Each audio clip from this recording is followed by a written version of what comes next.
Hey guys, welcome back to our channel Acer Technical. Today we have an exciting unboxing session lined up for you. The Acer Predator Helios Neo 16 powered by the Intel i9 13th generation and the powerful RTX 4060 GPU. So let's dive into this beast.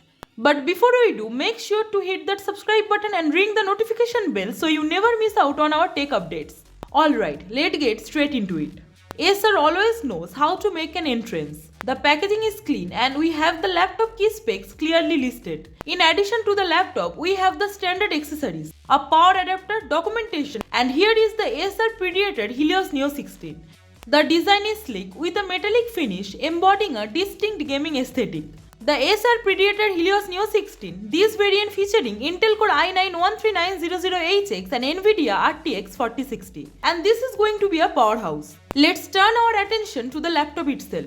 Acer ensures a comprehensive connectivity experience with an array of ports, including the versatile USB-C, HDMI for external displays and Ethernet for lag-free online gaming. The RGB lit keyboard enhances the gaming ambience and allows for personalization. Now let's talk about the real magic inside this beast. Intel Core i9 13th generation processor RTX 4060 GPU, this thing is going to chew through any game or task you throw at it. And with that high refresh rate display, gaming is going to be an absolute delight. Acer has really outdone themselves with this one, and Acer seems to have crafted a device that not only looks impressive but is packed with these features that cater to the needs of avid gamers and power users alike. If you enjoyed this quick unboxing, then don't forget to give it a thumbs up and of course subscribe for more tech contents.